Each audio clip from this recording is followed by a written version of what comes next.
Hello, Internet. Gino, that Guido Greco here again with another episode of Deep Listens, and now it is time to return to the Obra Dinn to talk about Return of the Obra Dinn. And I am joined, as always, by Pete the Pirate Busby. What's going on, everybody? I'm feeling quite piratical. I was trying to read a book on pirates. The book was terrible, so I had to stop, so I don't have any pirate fun facts. But I do have another one. It's going to be very short, but I found it very interesting, and I was upset I couldn't find more information about it. But apparently in November of 2014, in an effort to sort of get kids to eat more vegetables, and I'm assuming at the same time increase their market share, McDonald's developed bubblegum-flavored broccoli. Ah!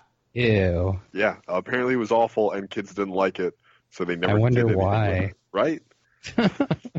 Apparently they were confused by the taste. That's like the explanation. But it didn't work. It failed. But I wish I could find out more about like the science, the process, like what's going on here. But I just like couldn't quite unpack it yet. So if I find out more, updates to come. So was this broccoli that was bioengineered to taste like bubblegum, or was it broccoli with an additive on top of it that made it taste like bubblegum? So I'm saying, like, this is the information I want. But, like, the only thing I can find is there's an interview with the CEO, and he was like, yeah, we did this. And, like, apparently there were no follow-up questions. It was the first broccoli to ever say, kill me. Yeah. Super weird. No one liked it. Weird. And that's the whole story. And it was by McDonald's? Yeah. Mm-hmm. They're the only company that could have the money and the time to invest into making this. Yeah, apparently they were like just hemorrhaging money off like Happy Meals and stuff. So like we got to get healthy, but we know kids won't eat this. What's the solution? Bubblegum broccoli. Oh my god. The Wikipedia page for bubblegum broccoli is 3 lines. Yep, I know. McDonald's CEO Don Thompson said it wasn't all that. Not. I wonder why.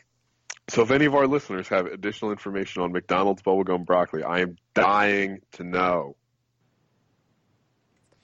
We hired our R&D man, William Wonka, and he said that give me $20 million and 2 years and I will get you bubblegum broccoli. I will do it. And give me an endless supply of children to torture and harass. Mm-hmm. And in that time, I will get you bubblegum broccoli. And then like a monkey's paw, it was not what they wanted. He did it, but it was not what anyone wanted. Man, that's bioengineering's crazy. Yeah. I just need to know, did they try bubblegum, like other flavors first, or did they try bubblegum other things? I have no idea. And like, why go right to broccoli? Like the least loved. Mm-hmm. Like kids don't like broccoli. Yeah, but it's because it doesn't taste like bubblegum. Fair point. They're not eating these chicken nuggets anymore. We need taffy nuggets. These chickens taste like taffy. Could you imagine if your chicken had the texture of taffy? Oh my god. We said this into microphones and now it will be. This is a we've very spoken cursed, into existence. Cursed conversation. Like LeVar Ball, we have spoken it into existence. This is cursed chicken. Hmm. Man. Now I just want to know what other unspeakable acts of food horror are happening in the McDonald's lab, the fungineering labs of McDonald's. I have no idea. But I definitely don't want to know that. As far as I'm concerned, it was preposterous. Well, that other voice you hear is M, the mermaid, Palladino. Aw, I love mermaids. Thank you. Happy to be here once again. You guys want to talk about this boat game? I do, but before we why talk not? about this boat game, we have an email. Oh, okay. This email comes in from a superfan. And if you want to be a superfan and send in emails, you can do so at DeepListensPod on Twitter, deeplistens.libsyn.com. We've got comment sections, and deeplistenspodcast at gmail.com. And you could sound like this superfan, Grandin, who writes in to say, I'd like to call your attention to Pete's fact during the Bionic Commando episode, specifically that the Catholic Church has been making cigarettes for centuries, and not one holy smokes pun was made. Shame on you all for not seeing it right away, but far greater shame on the Catholic Church for not seeing it for literally hundreds of years. Sure. That'd be good branding for them. They should get on that. Yep. This is an unforgivable oversight. If the Catholic Church has a head of marketing, they should fire them immediately. I don't care if it's the Pope. In recent news, Kingdom Hearts 3 just dropped. No one tell Pete or we'll never see him again. Oh no, Gino. Did you just read this out loud? Oh no. Oh God, what have I done? Grandin. Great point. Were you aware that Kingdom Hearts 3 came out? I've heard some talk of it. Yeah. You know, it's crossed my desk at some point. Kyrie's finally of age. She's still not saying words or anything. I've just been listening to Simple and Clean on repeat for like 2 weeks now. Are we going to have an episode about Kingdom Hearts 3? We can. So, I'm sure it'll come up. It's worth. We were gonna have a Kingdom Hearts 3 special episode, and then I noticed that Waypoint Radio has an entire podcast series dedicated called Lore Reasons, where they are trying to start at the beginning of Kingdom Hearts history and go through all of the lore. And it has taken them. I've listened to 2 episodes. I think the 3rd episode came out recently.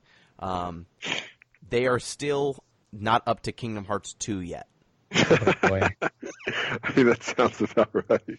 Yeah. Though they started at instead of starting at the first game, they started at the start of the chronology.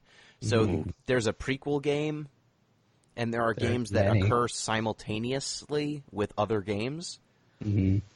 So that means that not getting to Kingdom Hearts 2, I think, is close to the end of the chronology leading up to Kingdom Hearts 3.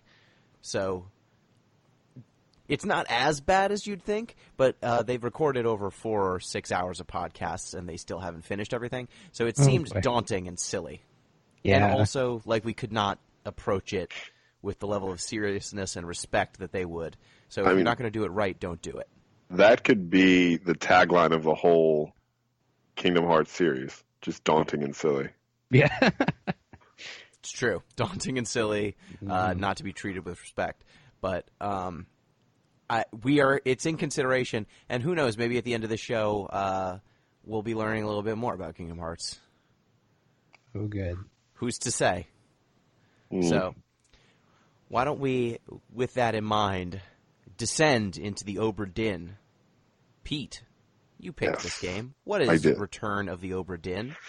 So Return of the Obra Dinn, it's sort of I guess you could call it a murder mystery game in the simplest terms. You play as an insurance adjuster, a claims adjuster for the company that insured the Obra Dinn. The East India Trading Company.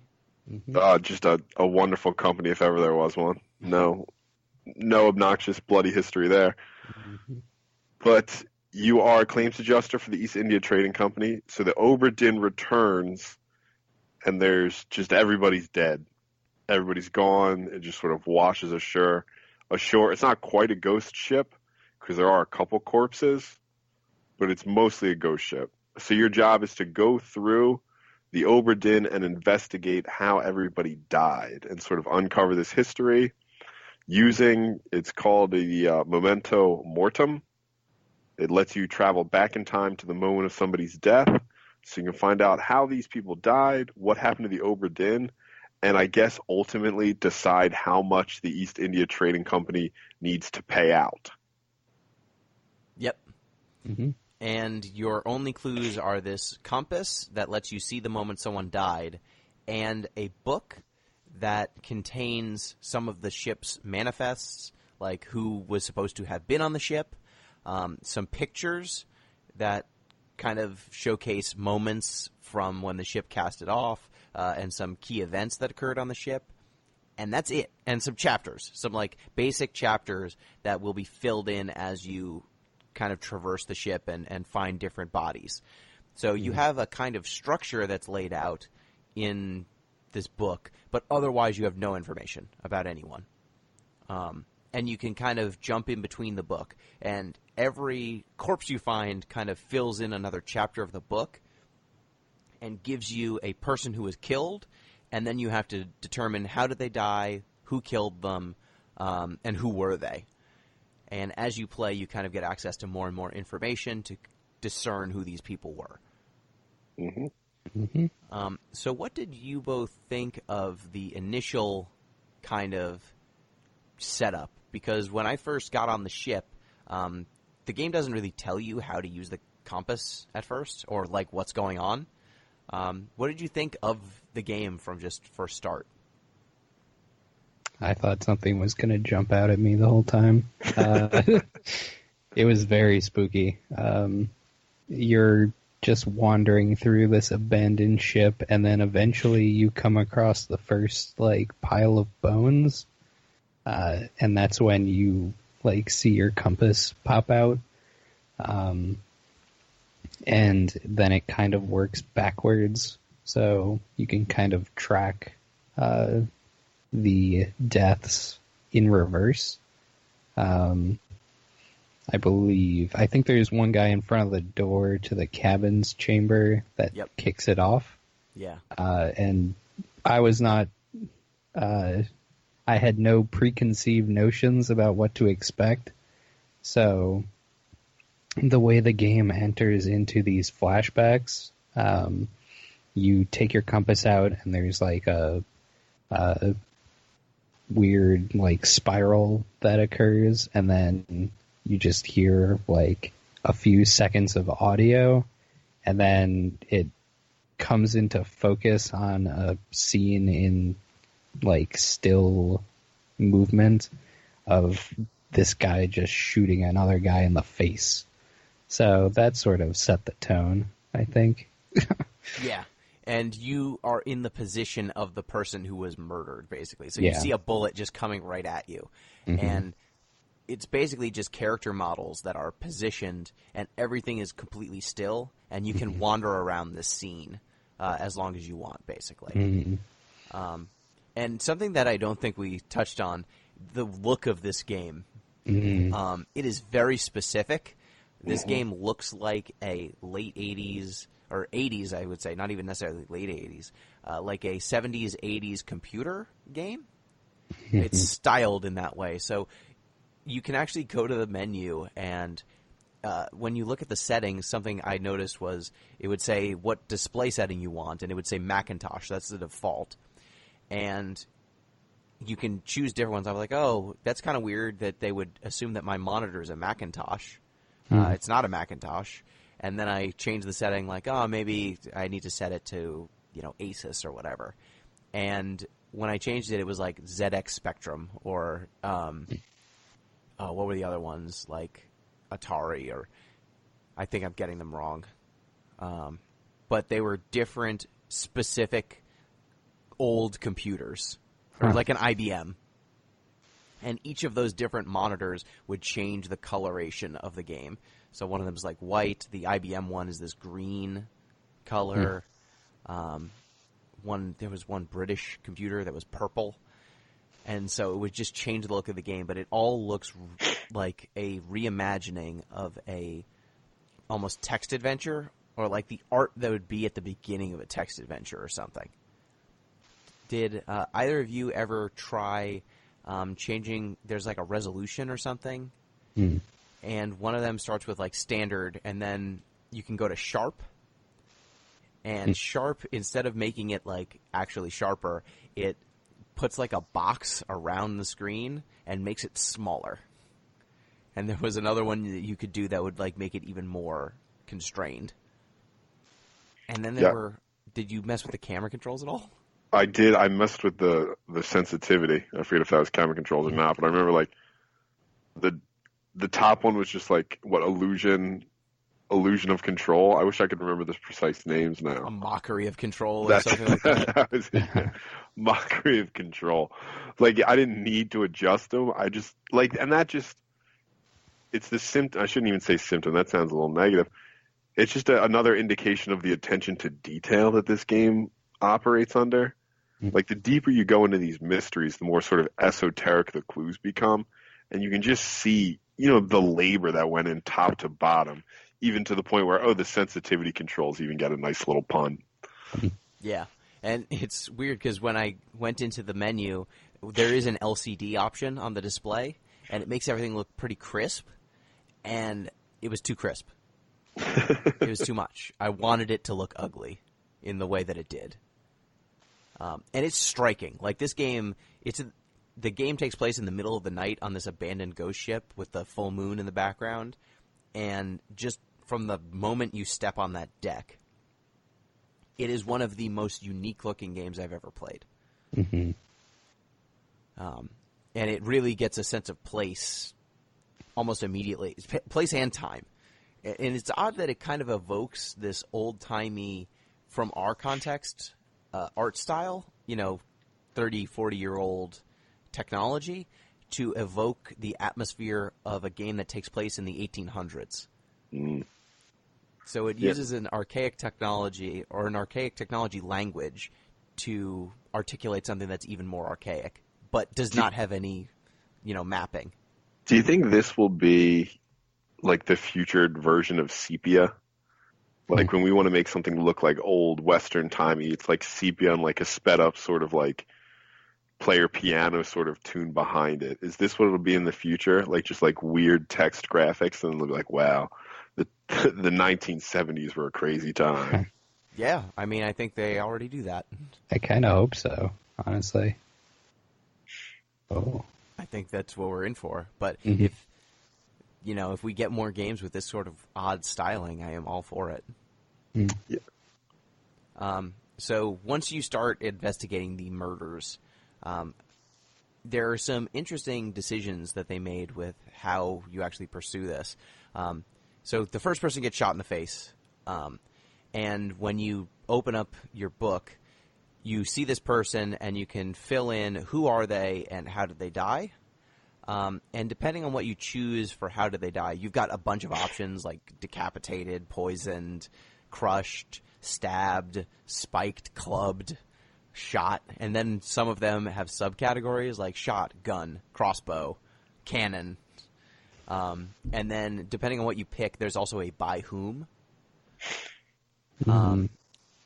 That complicates things even further.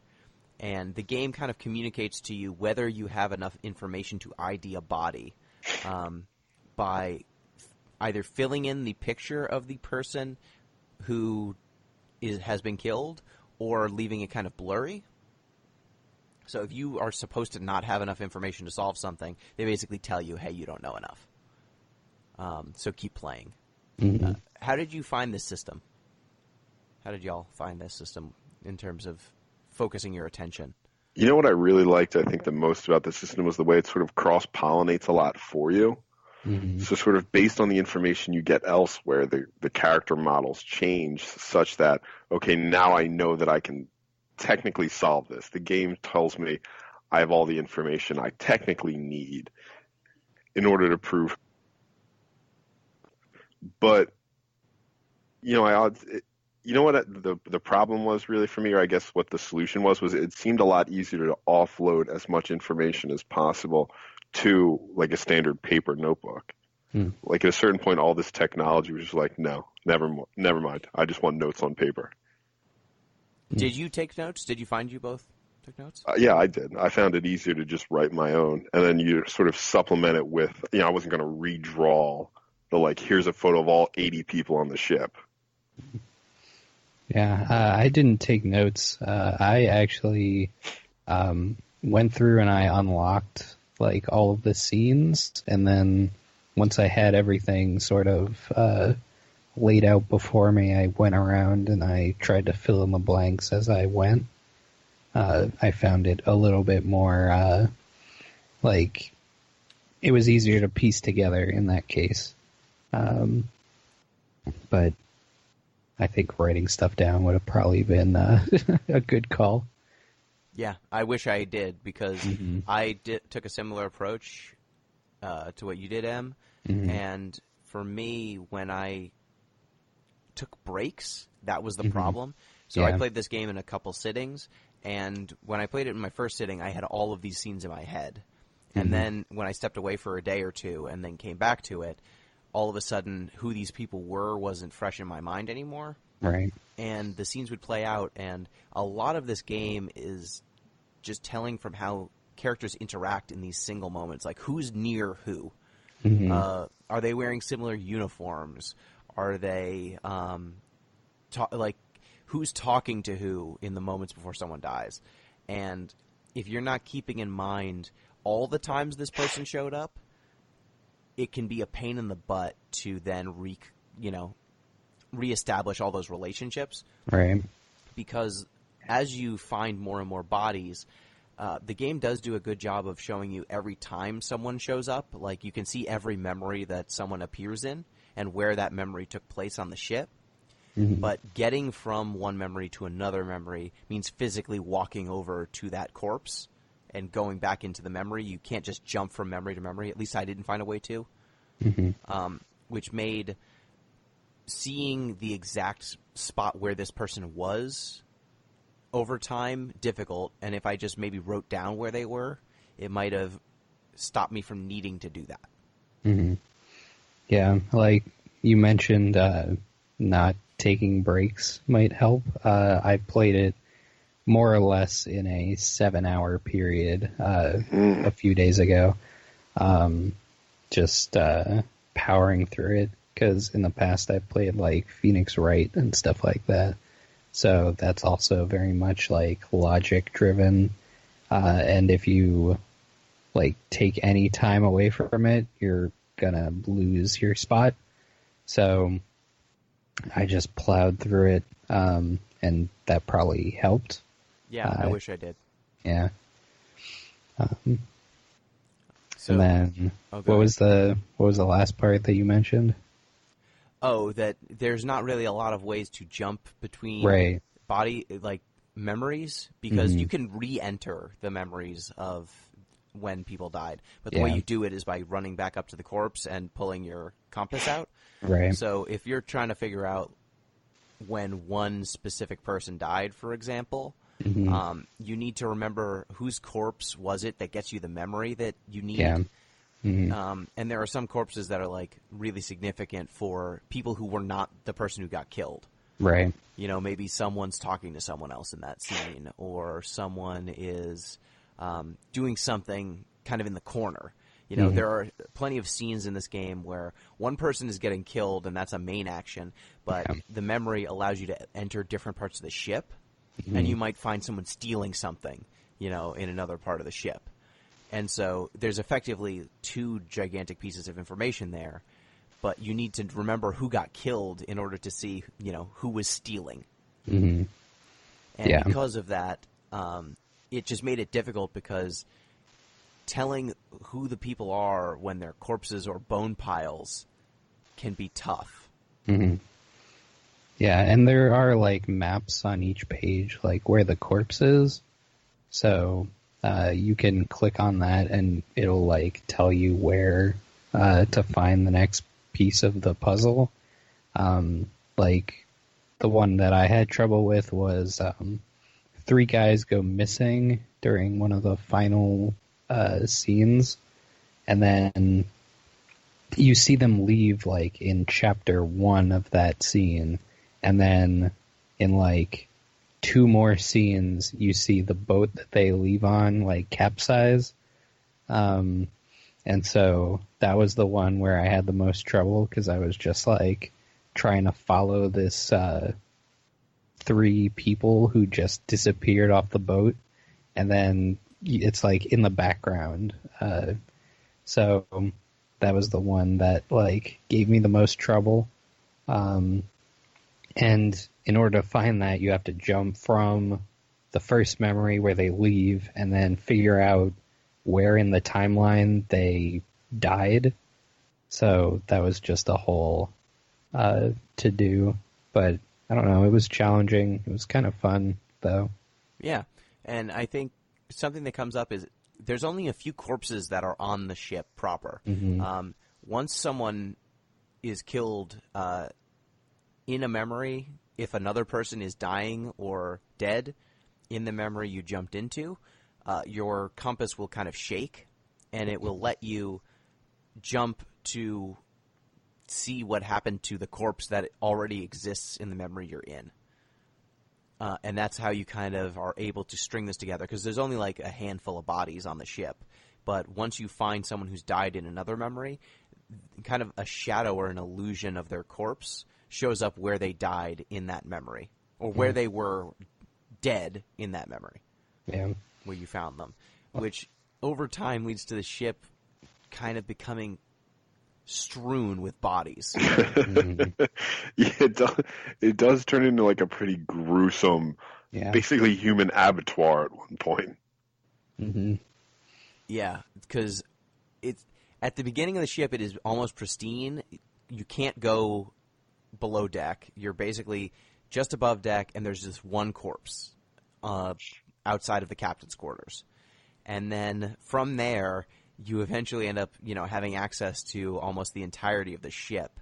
And it's just nothing but, like, a person exploding over here, like bodies over there, a person being hung, like all sorts of shit just floating in midair or dangling. People who are dismembered or, like, cut in half, just, like, being dragged through the air by unseen hands. It gets pretty macabre. Yeah. It's a little gruesome. You know what else, like, adds to it, too? This is a game where I don't think I've ever seen a sound design that does so much with no music. It's all just basically death sounds.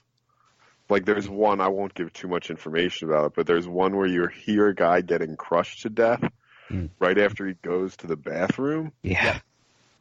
Like, it's just like a series of, like, disturbing squelches and crunches that, like, I wasn't quite sure when we transitioned from the first activity to the second. Yeah. But it was pretty just gross the whole way through. Yeah, it is the sound of someone taking a shit, and he's like, yeah, and then it's just, that scene stuck with me. Mm-hmm. And that was one you have to go back to a few times. Yeah. And every time it plays the sound. Yeah, you can skip to just, like, seeing the scene, but it will play the sound as you investigate the scene. There's no, like, just cutting the sound off. Yeah. At least that I found. And I thought another interesting thing is when you find a body inside of a memory and then you activate it, a cloud of almost magical smoke will jump out of your compass and kind of lead you on a trail to where the body ended up. And following that smoke trail is always, I think, pretty visually interesting. Mm-hmm. And it always takes, like, a very non-direct path. So even though the body is, like, right next to where you were standing, it'll go, like, around the mast or something, do a little twirl in the air and then land on it. Yeah, it's a real hot dog. The ghost smokes hot dog in it all the time. Yeah. So the initial scene, what did you think of the choice of starting at the end? I liked it. I don't even know that I thought about it. I thought as far as the benefits, as far as, like, setting the scene, starting at the end where I don't want to say anything because I don't want to give it away too much, but so we're going to go into spoilers on story stuff from here on out. This game's relatively new, right? Yeah. Came out in October. So we always spoil everything. Yeah. But we will explicitly say from here on out, it is spoiler town. So we've done broad strokes from here, but that's another good tagline for us. Deep Listens, the podcast that spoils everything. Welcome to Spoiler Town. Deep Listens. So you start at the end of the story of the captain shooting a dude in the face. Yeah. And then So I'm looking at it right now. I brought the game back up just to see the visuals again. And you have no idea who any of these people are. And the only clue that you get throughout the course of this like final fight of the captain just like stabbing guys, he clubs one guy, and then now that everyone else is dead, he shoots himself in the chest. Mm-hmm. So, something went pretty terribly wrong here. And then it works backwards. You see the next chapter, which... The Doom. The Doom, aptly named. So just before we move into the Doom, Yeah. I don't think necessarily the most interesting question is whether to start at the beginning or the end. I mean, I think they both have their benefits. I do think it's more interesting that they started basically with a suicide. Yeah. That, like, you get to the end, and the way the last person died was they killed themselves. Mm-hmm. And you sort of get to this chain where, like, all right, death was coming. Like, there was no way to get out of it, but there's no other way to achieve it at this point. So the captain is sort of backed into a corner where he's like, all right, I have to die. I'm the only one left.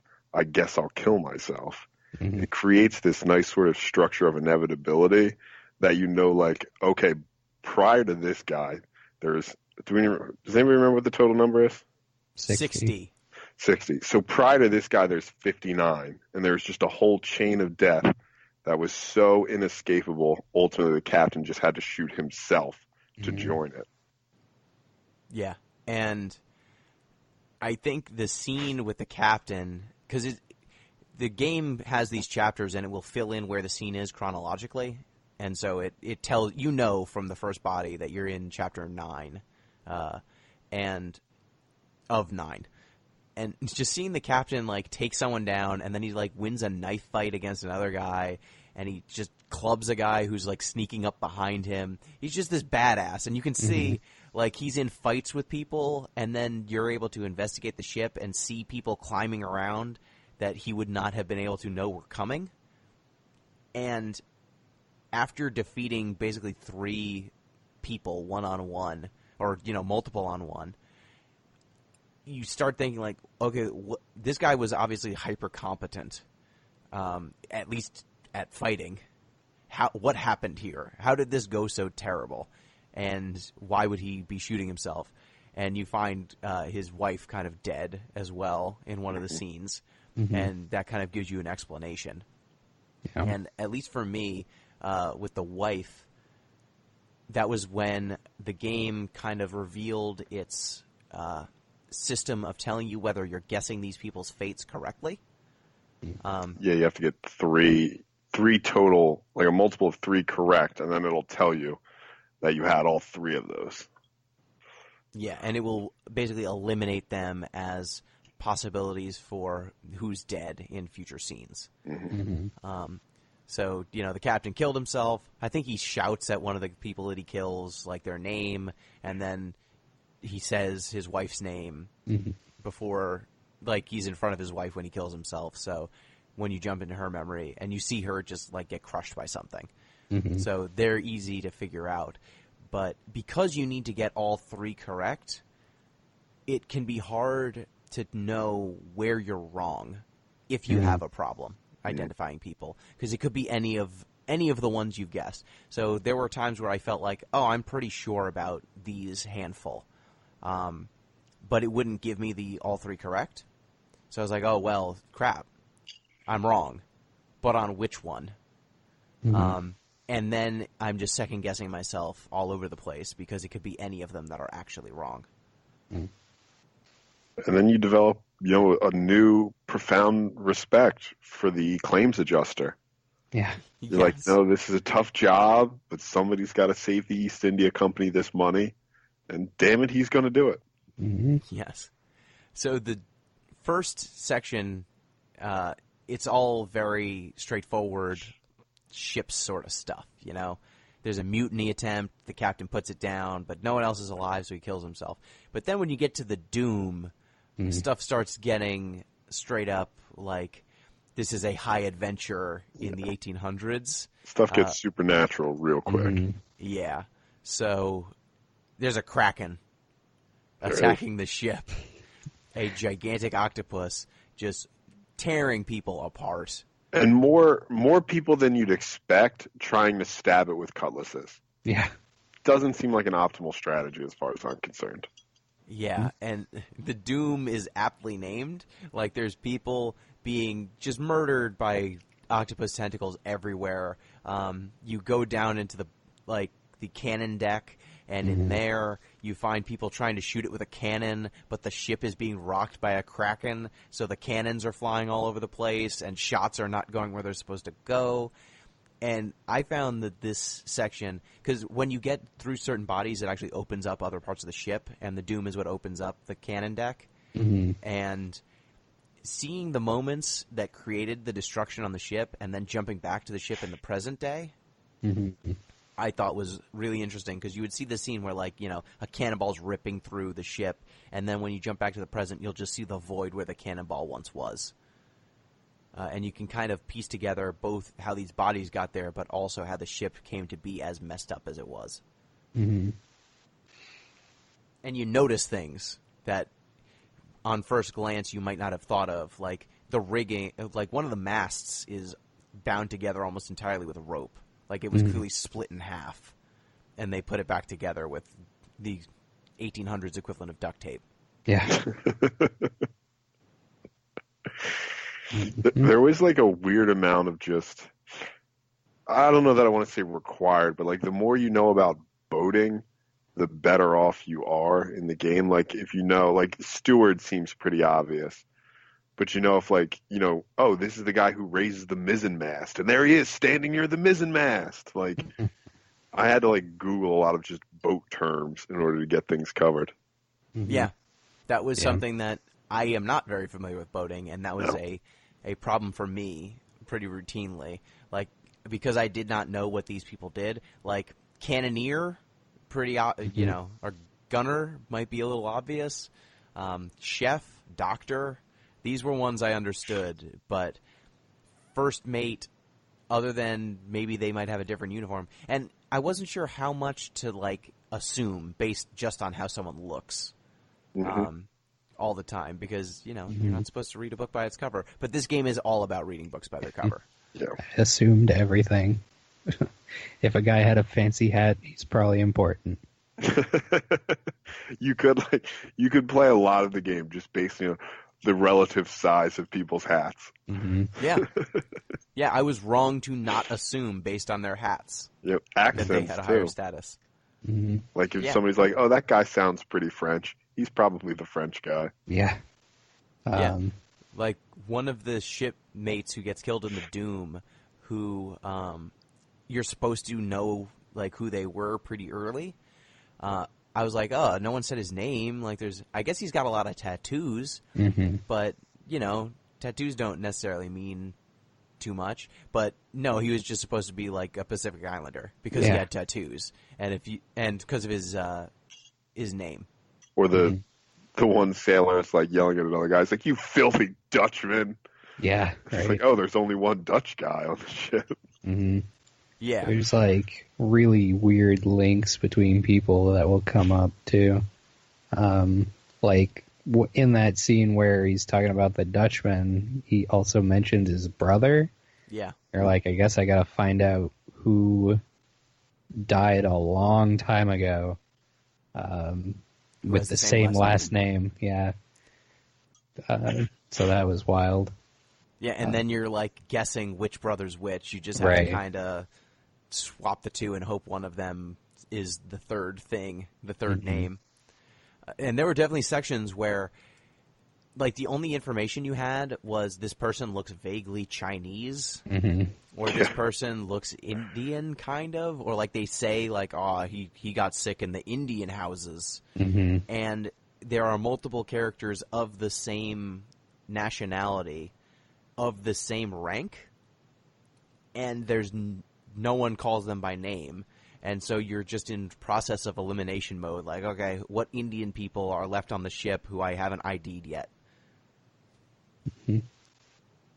Which was kind of awkward. Like, I would just be, okay, this dude seems Chinese-ish. What do I do here? Yeah. Do I make this assumption? Yeah.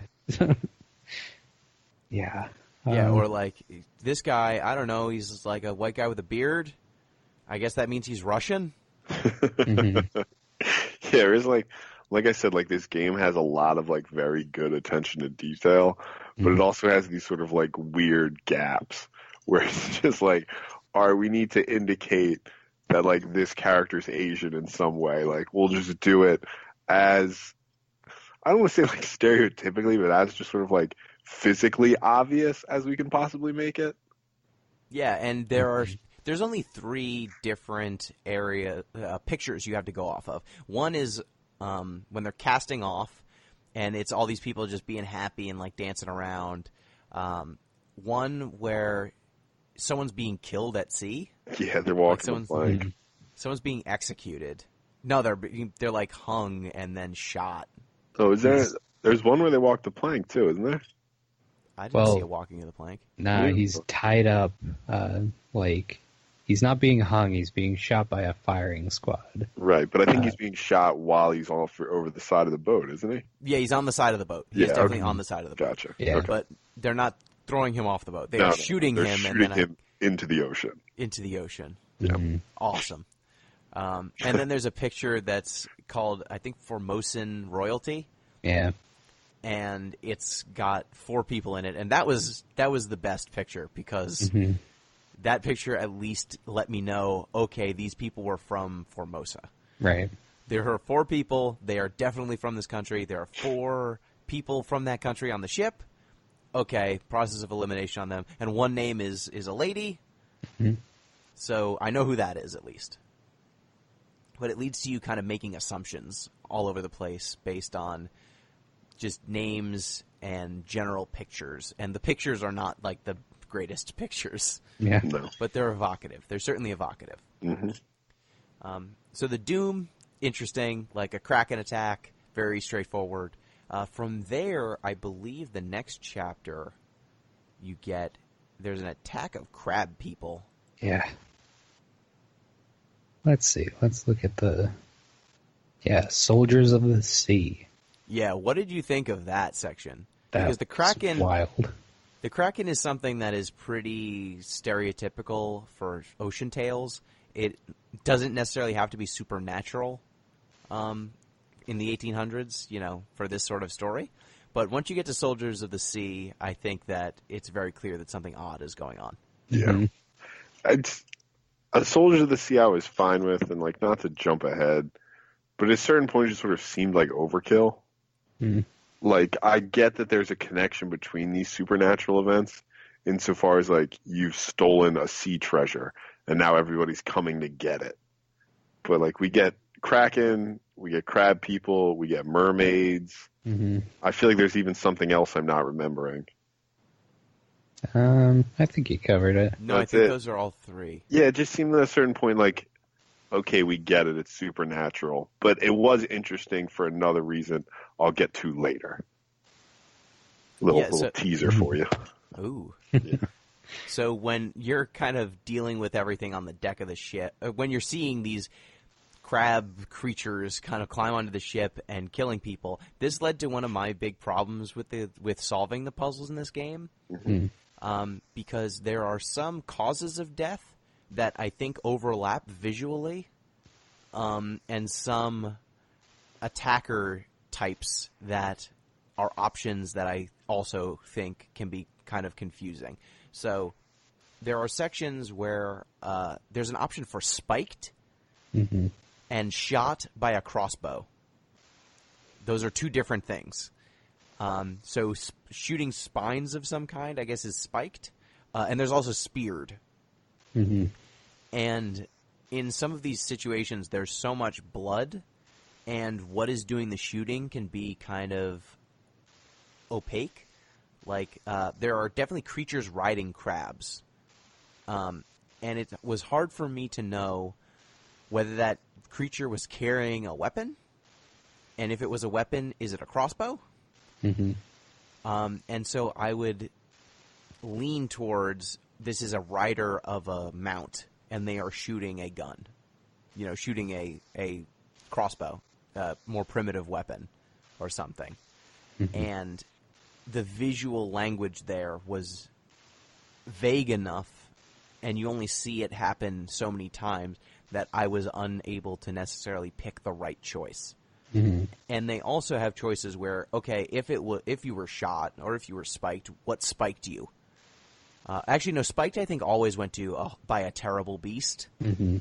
So spikes kind of took the who did it out of the equation. But speared would be you need to have the killer. And you have the choice of a person, like a crew member, a beast, or a foreign adversary.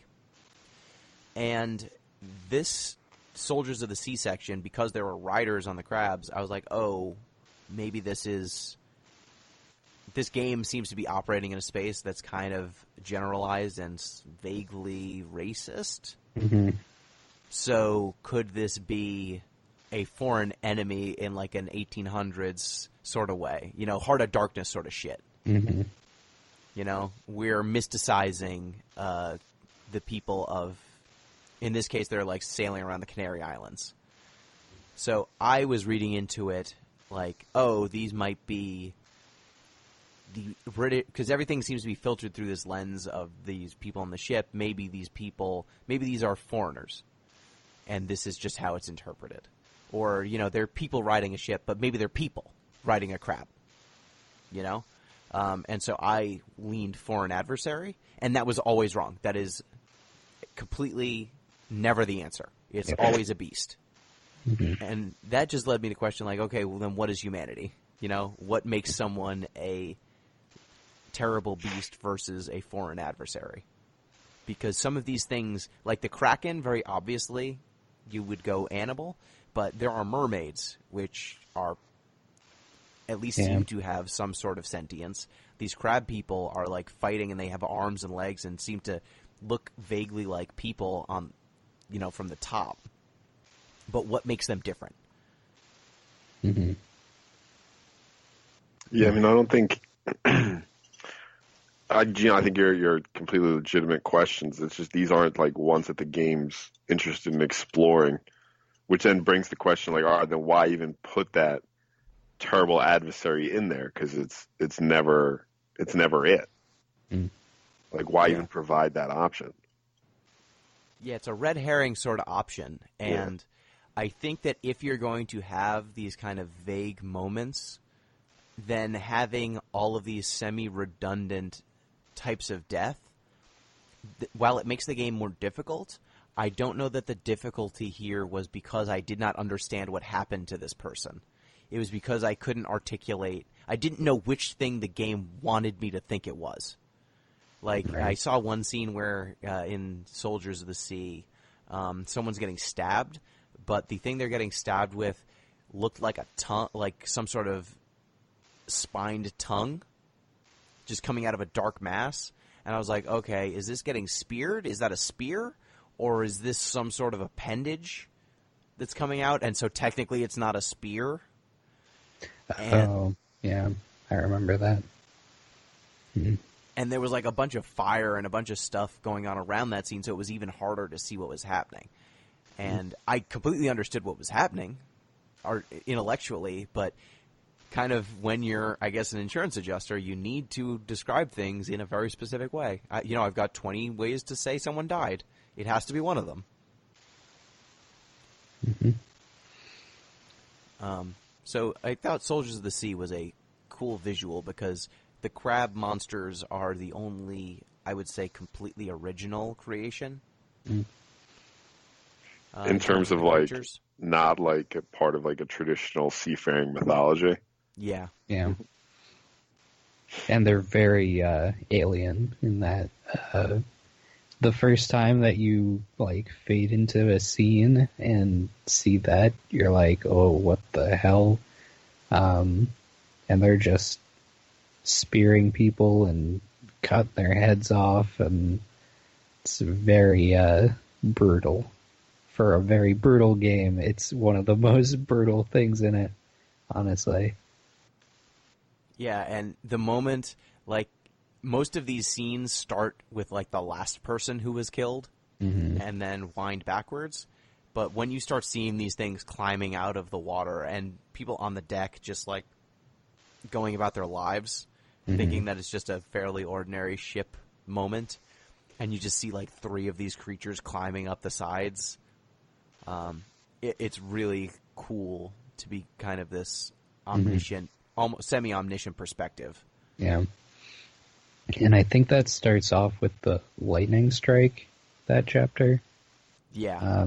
And then you're on, like, you're in the masts and such. You're in the rigging. Yeah. And that's how you know who all the top men are, for the record. All those guys in there are top men. But you can see down onto the ship, and there's just people, like, pulling ropes, and then over the sides of the ship you can see those spiders, crab things coming up. And you're way up high, and you can't really do anything about it. It's spooky. Yeah. So from Soldiers of the Sea, what's the next chapter? I think you get a little bit of ability to go in different directions from here, though. Yeah. So there are several, just like normal sea events that occur. Let me bring up the... Just regular boat stuff. Yeah, you know. Illness, like a cold. You know, I'm Illness, surprised. Was scurvy cow. one of the options?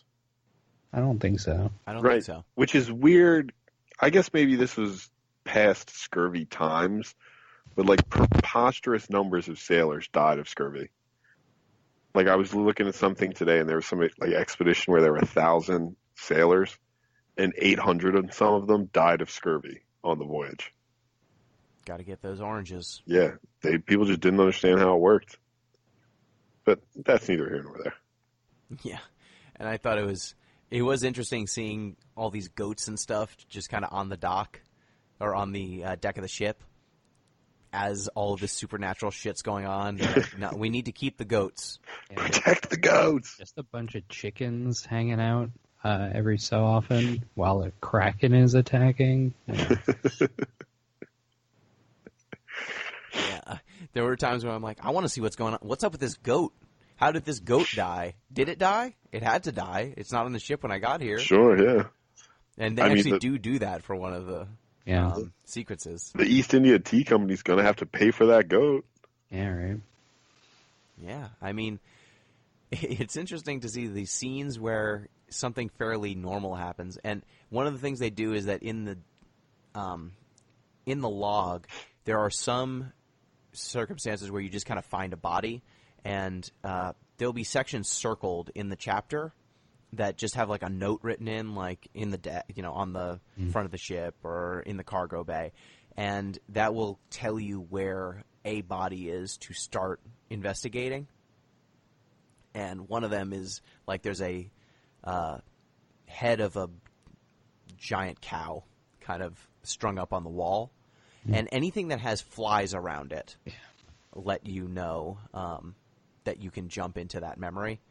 And there's a memory of just like, hey, we had to slaughter this cow for food. That cow memory, super important. Yeah. There's a lot going on in that one. And you get like a person's name, which doesn't happen a lot in this game. No.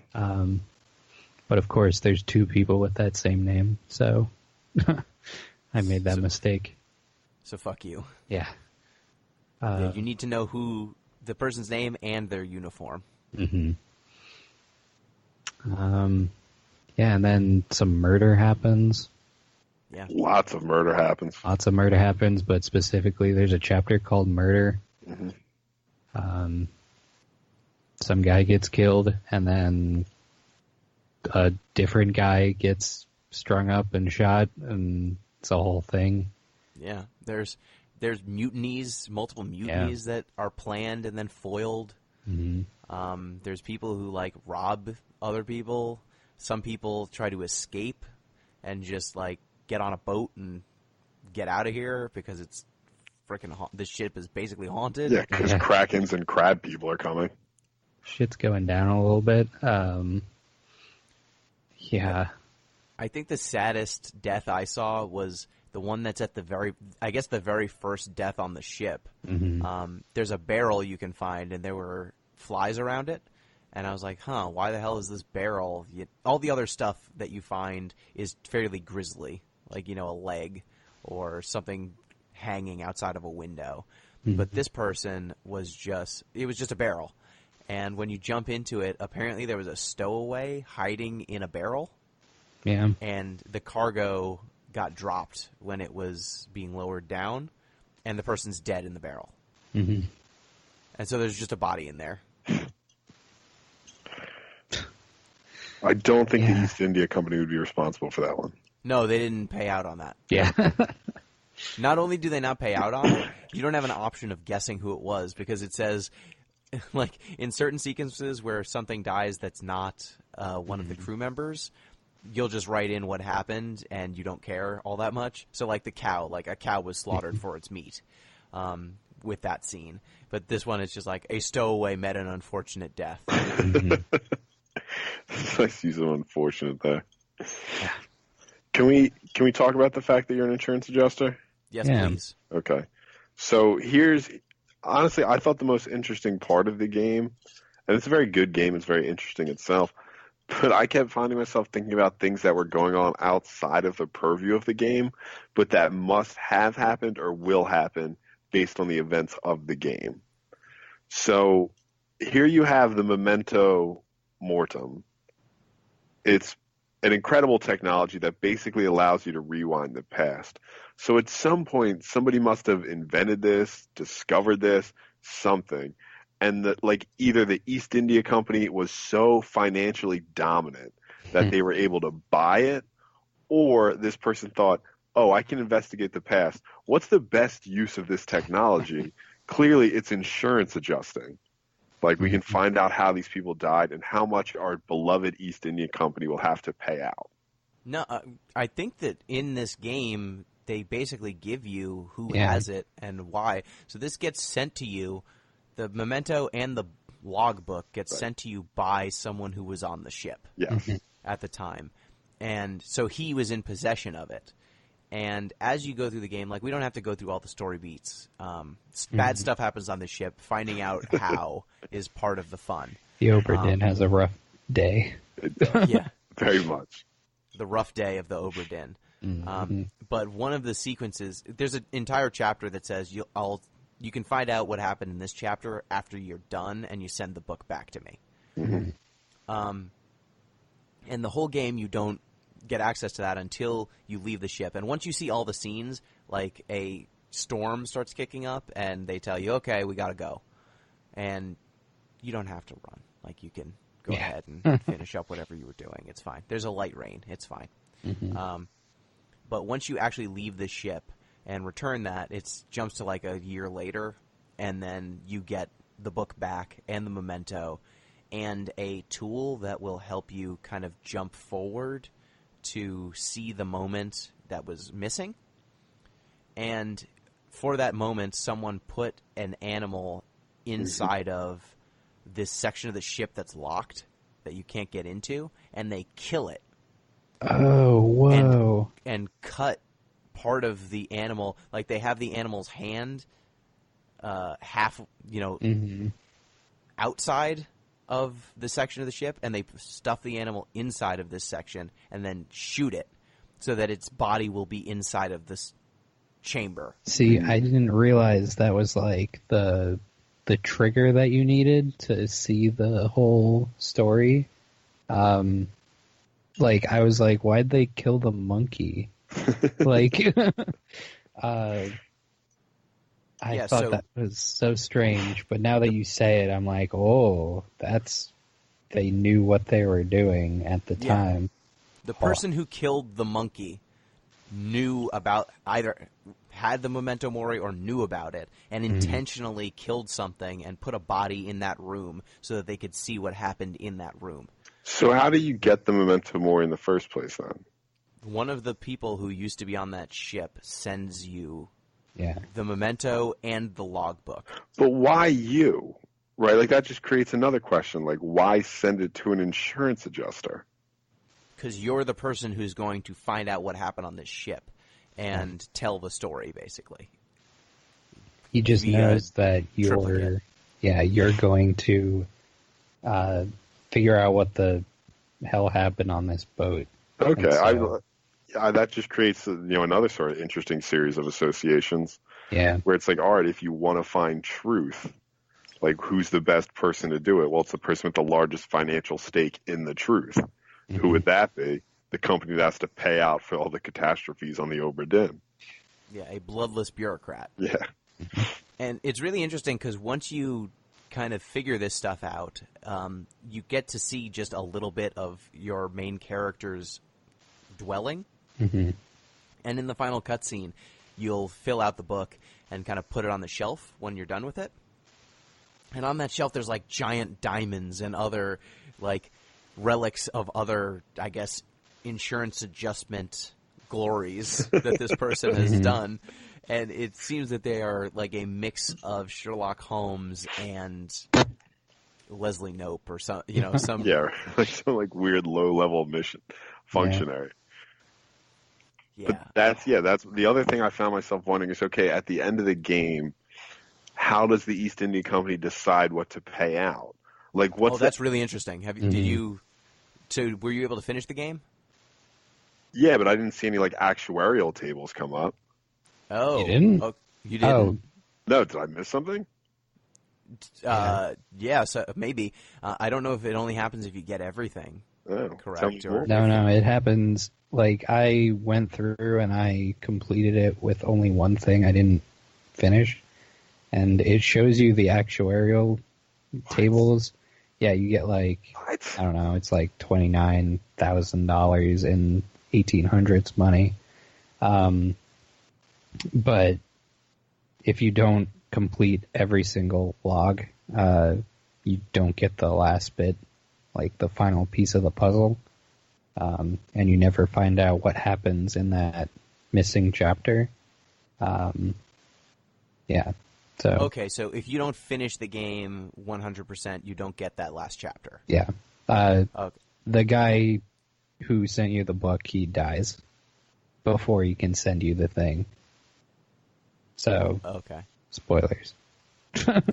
Okay. Yeah. But the actuarial table will say, like, this person abandoned ship. They are fined Yeah. 50 pounds. This person was killed in the line of duty with exceptional valor. Send their salary plus a bonus to their estate. Does This it say person- like Kraken attack? No, it says exceptional valor. It doesn't Beast. say what happened, like fighting a terrible beast. Because that's Uh. yeah. Then I still have the same like this. This is good information. I'm glad we have it, but I still have the same questions as like I would have liked to be in that boardroom meeting Yeah, where right. these numbers were settled upon. Mhm. Where they were like, okay, here's the formula we calculate for Kraken damage. Yeah. Oh, I can tell you what the formula is. Yeah. So it's the base salary, whatever it was, plus 10 pounds Yeah. or like 15 pounds. That's it. Yeah. That's it. Yep. It's sent to their estate. Okay. And some of the estates are like, this person's estate is unknown. It will be donated to the pension fund. All right. Good on you, East India. Yeah. Or like a 50-pound fine will be assessed to the estate because this person committed mutiny. Yeah. But like even the people who commit like multiple murders and abandon ship or something like that, they're only fined like 100 pounds or something. Yeah. It's cheap. Like I don't know what 100 Damn near pounds worth is it. in 1800s money, but I would say if you're going to murder multiple people, Yeah. It's not too bad. No, get your money's worth. like some people just like 10 pounds, that was their salary. That's all they get. And it There's- varies depending on their role, too. Yeah. Which is nice. It's an interesting little detail. Yeah, the people who are higher ranking, their deaths in the line of duty are worth more than top men dying in the line of duty. Yeah. Mm-hmm.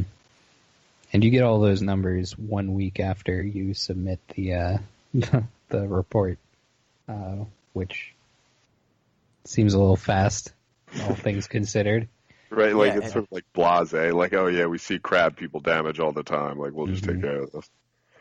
And it's interesting that, like, the total sum of the costs are largely cargo and the damage to the ship. The insurance company's paying out mostly that. Like, the 60 lives that were either ended or ruined by this ship, I didn't total up how much all of that cost. Yeah. But I would venture it was in the realm of like 1,000 or 2,000 pounds. And like you said, Em, it's like 29,000. Mm-hmm. Yeah, let's see. I can find the actual number. It is. Well, for one, the whole ship is worth 20,000. So everything else is like nothing by comparison.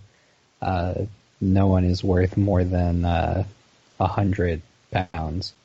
Total claimed 29,285, and then you sign the little thing. Yeah, it makes you sign it. Yeah. This reminds me of a scene in Moby Dick where like Herman Melville's going through how much everybody gets paid, and it's all based on shares. Like you get a certain amount of the profit, and like you get to the lowest number, and it's like some absurdly small fraction. It's like, yeah, the lowest ranking guy gets like 1/2000th of a share, and like Captain Ahab gets like half or something. Yeah. Yeah, and this game pretty well articulates that the lives on this ship are not what matters. Like the ship itself, the physical ship, is worth more than everything else. Yeah. Yeah, like you're going through. It's like it turns it like we hear a man shitting and then being crushed to death. Like it turns death into like a very human. Like you're actually experiencing this through the memento mortem, but you're doing it all to make as accurate a list of like damage tables as you possibly can. Yeah. Yeah, and the reason you're doing it is because, okay, well, this person was crushed to death by an octopus while shitting. That was not especially valorous, so they do not get a bonus. They just get their salary. For shitting. Yeah. They just get their normal salary, whereas this person who was working in the riggings in a lightning storm, they get a bonus. Or like this person, we need to know who killed them because if it was another ship member, we're just going to dock them a penalty. So I wonder, like with the murders and everything, how much of the actual eventual payout is offset by finding other people's estates. That's a great question. Well, in the case of the captain, who, makes it through the entire thing and then has to fight off his crew, his estate gets fined. His actual whole estate gets forfeited, is what it says. So, because he killed 4 men. And himself. So that's cheery.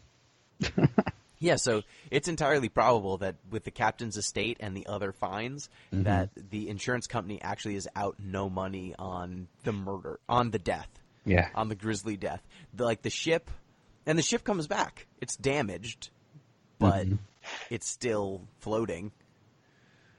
It's really this kind of incredible framing device, and I think that this is where we should mention this game was made by Lucas Pope, the maker of Papers, Please.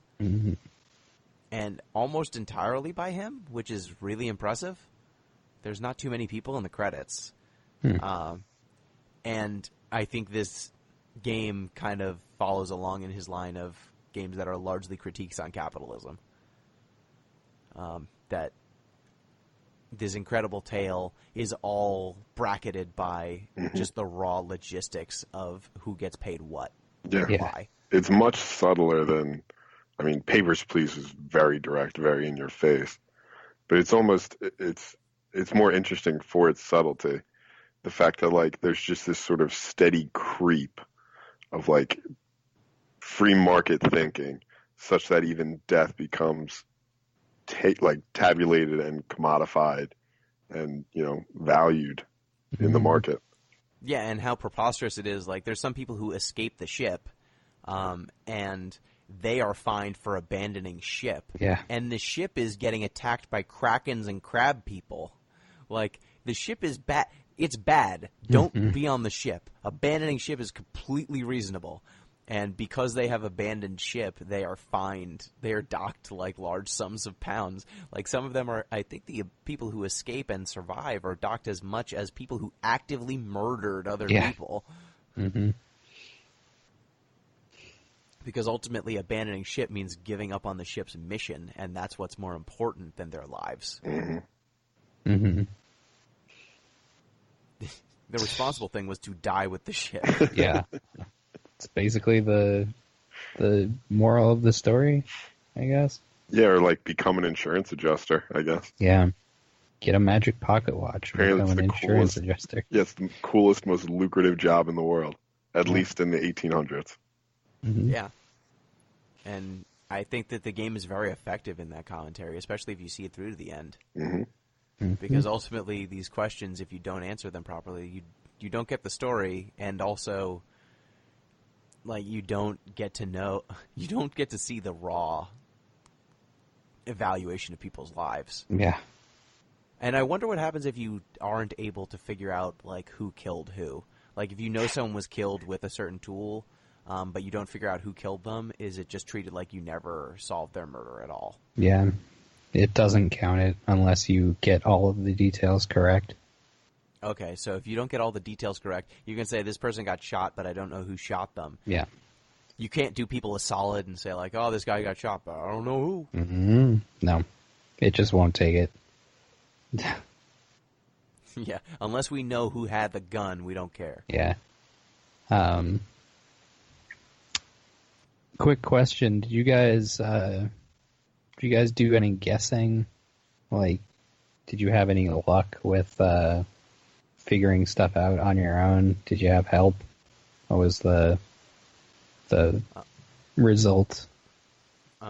I used a guide once I kind of saw all the scenes and realized that there must be some bigger flaw with my thinking. And so I put in the answers from there. But even it's worth mentioning that even with a guide, it's kind of hard to answer some of these because of how the game handles inputting answers. Like figuring out who was who when reading a guide. You really have to go off of the pictures. That's all that you have. Mm-hmm. Yeah, when there were certain ones that weren't like game knowledge necessarily, it was more like, oh, you had to recognize an accent, or you had to understand the way ship, like jobs work in the ship itself. I did need a little assistance on those sorts of ones. Yeah. Like, there is a glossary and stuff in the back of the book. So, if you needed help with, like, what is a top man, it tells you. Mm-hmm. Yeah, there's a decent glossary. Yeah, I used that for, like, some logical leaps. There was only one instance that I had trouble in that there was a guy who gets speared and then he like crawls away and he's almost like safe and then he gets shot through the wall by some guy whose aim was off. So that was the only instance where I thought he got speared and then he wasn't. So I was pretty close. And then it was a lot of guessing as far as other people. Like, which of the 3 Chinese people was it? Yeah, right. From Formosa. What is it? Formosa. Formosa, yeah. Is that an actual place? Let's see. I think that is, at least in the game's credits, it says help with Taiwanese. Mm-hmm. The Republic of Formosa was a short-lived republic that existed on the island of Taiwan in 1895. There we go. Mm-hmm. Interesting. Okay, so, yeah, nowadays it would be Taiwanese. Yeah. But I just thought it was interesting that, like, in some moments when you saw murders, you would have to, like, line up where the shots came from. Yeah. Like, a bunch of people were shooting at something, but you had to see, based on the bullet splatter, Yeah. which bullet actually hit. Mm-hmm. Or And times then, when... Yeah, figure out... There was one... Oh, go ahead. and then you would figure out who the guy was that fired the shot, and that was the one who actually did the... Yeah, that was interesting. Yeah, and there's some where, like, someone got spiked, but there was another person standing directly behind them. Yeah. And it was hard to tell if the spike went through the first person and into the second or not. Yeah, you have to, like, if you look at the subsequent scenes, then you can see that both of them go down. So, there's a lot of those, like, visual, unclear stuff throughout. So... Yep, and that's part of the puzzle. But yeah. On the whole, I thought this game, just the gameplay itself was such a novel idea. Mm-hmm. Kind of being a detective, going back through these scenes, and the way that they display it and lay it out. I've never played a game like this before, and I would love to play more of them. Yeah. He definitely seems to have a talent for taking rather like surface level boring jobs and gamifying them in a way that makes them very interesting. Yeah. Based on the 2 games of his I've played, but all the same. Yeah, and this is definitely something that if it spawned a genre or spawned a series, I would not mind it at all. Like, it's so rare that you see someone come to like, murder mysteries are not new. Even games about murder mysteries and detective work are not new. But this style of laying it out and putting it together and articulating what it's like to solve those puzzles is so different that I could see an entire subgenre being based off of just this game. Sure, yeah. Because they're basically just like dioramas. Yeah.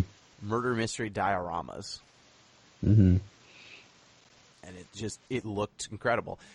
And it played out and led to different types of puzzle solving than if you're just finding like blood splatters and interviewing people. Right. The way that most other kind of murder mystery games work. Did either of you play L.A. Noire? No. I don't know if I ever did. No, I never did.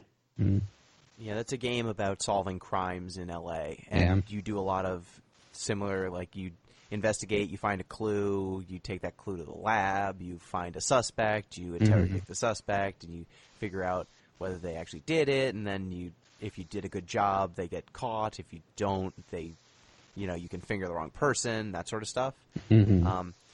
But that feels like a police procedural, basically, that you're playing. This game feels completely different. Yeah. This is I don't even know what to call it as far as genre. So it's basically a logic puzzle, but like... Yeah, it's a whole logic puzzle. Like, you think those old... I don't know if you guys ever did those, like, grid puzzles, where it's like person X lives next to person J. Person J is a red dog, but not a pigeon. And you have to fill all this stuff in. Yeah. It's one of those. If Lucas Pope... It doesn't seem like Lucas Pope stays on the same idea for multiple games, but if we had, like, the unfortunate exposition of, John T. Fancy-Body, and it takes place in the Amazon or something, and we get a similar thing, and it's like an expedition starts with 50 people, and at the end, it goes south. That'd be wild. Like, I could see, definitely, an Arctic expedition. You could do all sorts of stuff like this. I want this specific adjuster taking that compass and solving other problems. I kind of like it as his own, like, self-contained thing. Like, I don't know if I want to contrive it with, like, throw a bunch of different variations in. Be neat, but I feel like it would take a little bit of the nuance out of it, Of course, but I just think that this specific style, I think that you could do this for a police procedural style game. You could set this in the modern times. You could use this formula for a bunch of games. Mm-hmm. And I think that it would be fresher than just making another Phoenix Wright style Yeah. game. That's actually interesting. Why do you think they set it on the boat? Was it just like a juicy, like, oh, we can have a Kraken attack, stuff like that? I mean, probably a couple reasons. One, it's contained, so Mm-hmm. you don't have to worry about sort of a too much of a spread. Like if people jump overboard, they're basically just gone. Right. And two, if you think about, all right, what were the agents of commerce at this particular moment? Like, where's most of the financial, what would you call it? Financial liability centered? It would be on a ship. Like, that's the place where you have both the most money and the greatest risk to an insurer in terms of, like, economic history. My thinking of it comes to, if you set it on a ship, one, you get this very iconic location. The look would be nice. You also get this rigid hierarchy of the ship That's that right. you can use for the logic puzzles. So, like we've been saying, you need to know what a top man is, but once you know what a top man is, you can start making educated guesses just based on that knowledge. So it helps with the deduction. But then also from a game design standpoint, if you're going to be a single person making this enterprise, if you set everything on a ship, then all of the murders and all of the things that happen, you can use that same location for all of the scenes. Yeah. And then all you're really working on is maybe 60, like you make that ship, you make all the assets in the ship, you make maybe 60 character models, Right. a little bit more than that.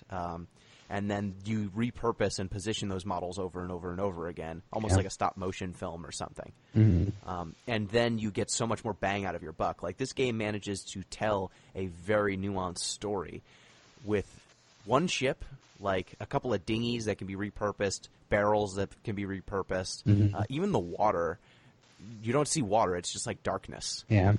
So a bunch of the detail work that would have needed to be done if you set it in, like, if you set it in a jungle, and they're trekking and they're moving, then you would need to render a different scene every single time, even if you're just doing it in kind of these chapters. Yeah. Like, maybe there's a fire one place, maybe there's a cave another place, and you would need to actually make a different scene every time. But Right. because of this, you could very efficiently tell this story. It's about economy of assets. Yeah. Yeah. Mm-hmm. Okay, yeah. That answers that question pretty nicely. Yeah, and I think that it was a great choice. Like, it also is, I think, especially evocative of the gameplay style that this game is evoking, like the kind of 1970s, 80s text adventures. So I think that's all we've got for Return of the Obra Dinn. Any final thoughts? A good game with a surprising amount of, I shouldn't say surprising, with a, well, not depth, a surprising amount of commentary if you pay attention to sort of your place in this economic system. Yeah. Very much worth playing, at least, well, you probably are only going to play it once, because I can't see this being something you want to play more than one time with all the answers. Yeah, fair. But, if you can check it out, definitely, it's one of the most visually interesting games I've seen in a while. Yeah, IBM, that's the one you want. Macintosh is good, IBM also good, in terms of the monitors. Yeah, this game was definitely one I wanted to check out. I saw it on a lot of Game of the Year, like, shout-outs. It didn't win a lot of stuff, but it was shouted out a ton, and I'm glad I got to check it out. Like, this and Gree were both games that, towards the end of the year, I was like, this is something I need to at least look at, and I'm glad we got to get to two of them so quickly. Yeah. So, it is now my turn to pick again. And we've been playing too many good games in a row. Oh, no. You're going to break our streak. We've been playing good games, new games, because, Kingdom Hearts has come out. Kingdom Hearts 3. Yeah. It's come out, but it's for the PS4, and I don't own a PS4. I don't like where this is headed. I don't either. and the PS4, it's great. You know, Kingdom Hearts 3, it's a long game. Why would we want to play that? You know?